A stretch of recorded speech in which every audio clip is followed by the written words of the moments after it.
एक गांव में एक गरीब ब्राह्मण रहा करता था। वह ब्राह्मण धन के अभाव में और उसके यहाँ पुत्र ना होने के अभाव में वह बड़ा दुखी रहता था। वह कहता था, ना जाने यह मेरे किस जन्म का पाप कर्म है, जिसकी वजह से ना तो मैं धनवान हूँ और ना ही मैं पुत्रवान हूँ। हे महादेव, मैं तो आपका बचपन से भक्ति कर रहा हूँ, नित्य आपके मंदिर की सेवा कर रहा हूँ, नित्य आपके मंदिर में झाड़ू लगा रहा हूँ, पोछा लगा रहा हूँ, आपकी आरती उतार रहा हूँ, आपको जल चढ़ा रहा हूँ।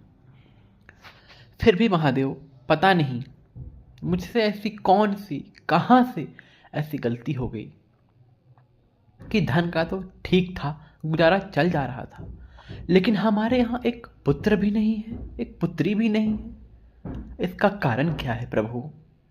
मुझे मेरी गलतियों को क्षमा करो, ऐसा वो कहता और नित्य मंदिरों की सेवा करता। उसकी पत्नी भी इसी तरह करती, लेकिन उनके यहाँ संतान ना होने की स्थिति में सभी गांव वाले उसे हीन भावना से देखते थे। कहते थे कि इसके घर का, हमें भले ये ब्राह्मण है तो क्या हुआ, इसके घर का हम पानी भी नहीं पी सकते, अन्यथा हमारा भी वंश की वृद्धि रुक जाएगी। ऐसा गांव वालों की मान्यता थी। वो दोनों बहुत दुखी रहते, यहाँ तक कि जब वो मंदिर में सेवा करने जाते तो उस वक्त तक गांव वाले उस मंदिर में पूजा करने भी नहीं जाया करते थे। जब वह पूजा पाठ करके चला जाता तभी गांव वाले वहां जाते थे। इस तरह से गांव वाले उन दोनों पति और पत्नी को बहुत हीन भाव से देखते थे। कोई भी उनका ना खाया ना पिया, कुछ भी नहीं लेते थे। इस तरह वो दोनों बहुत दुखी रहते थे, लेकिन फिर भी उन्होंने अपनी भक्ति को नहीं छोड़ा। वो निरंतर महादेव की भक्ति में लगे रहे। इस बार महाशिवरात्रि आने वाली थी। फिर उसने, पति और पत्नी दोनों ने निश्चय किया कि हम दोनों यह व्रत करेंगे और महादेव को इस बार हम अवश्य प्रसन्न करके ही रहेंगे।